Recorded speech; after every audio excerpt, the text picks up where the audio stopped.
There is a force inside you that refuses to be tamed. An impulse that awakens when routine tightens its grip, when the horizon feels too close. It's that part of you that longs for paths not marked on any map, for breathing air no one has breathed before. If your heart beats faster right now, just thinking about it, this is not just another video. It is a mirror. Today you are going to discover the true identity of that energy that inhabits you. In the next few seconds, I will reveal why you never felt completely comfortable in the spaces others assigned to you. I will introduce you to the Explorer archetype, one of the primordial figures Carl Jung identified in the collective unconscious of all humanity. This is not a simple personality trait. It is an archetype, a universal and ancestral model that shapes our deepest behaviors, desires, and fears. Jung proposed that, in addition to our personal mind, we all share a common psychic layer, a repository of the species' symbols and experiences, the collective unconscious. From it emerge archetypes like the father, the mother, the hero, or the sage.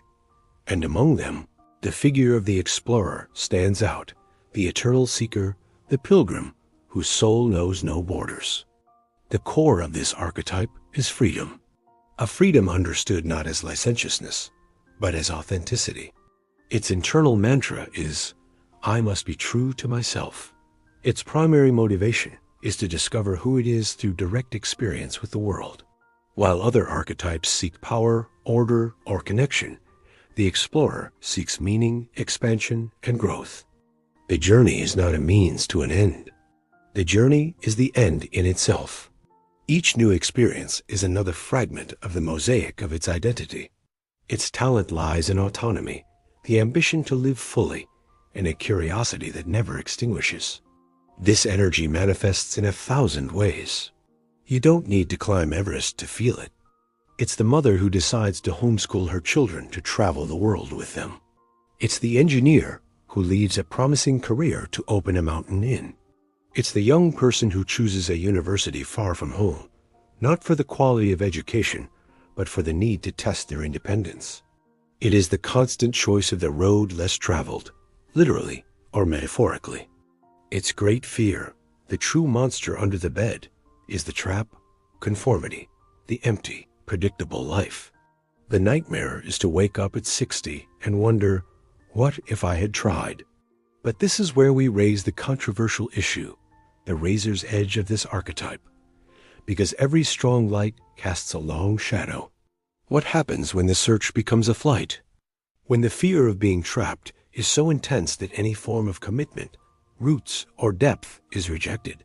The explorer in its shadow can become a perpetual nomad, unable to finish what they start, leaving behind relationships, projects, and promises like ghost towns in their wake. Adventure turns into evasion. The new is sought not for its value, but for the simple pleasure of escaping the stable.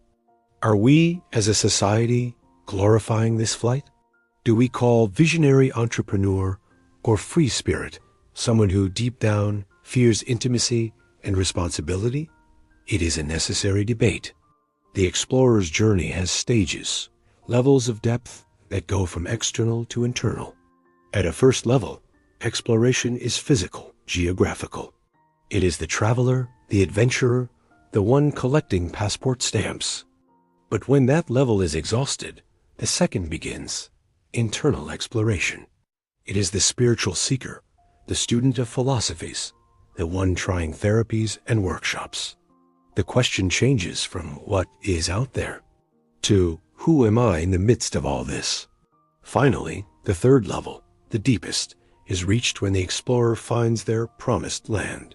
It is not a place, but a state of being.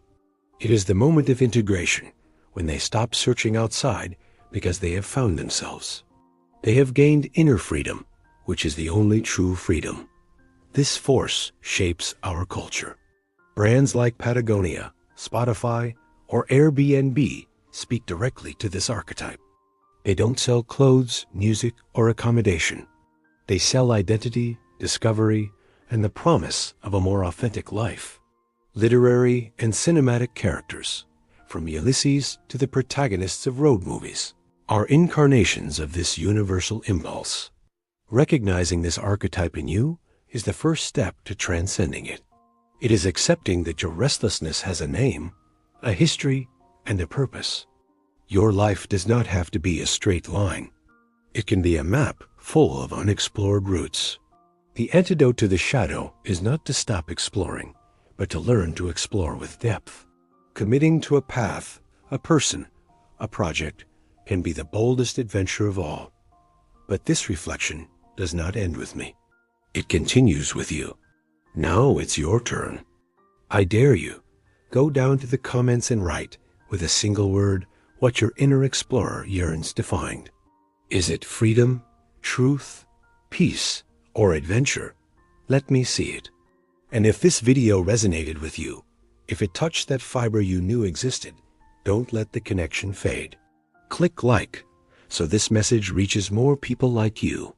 Subscribe to the channel, because in Psychology and Curiosities, we will continue deciphering the secret codes of the psyche together.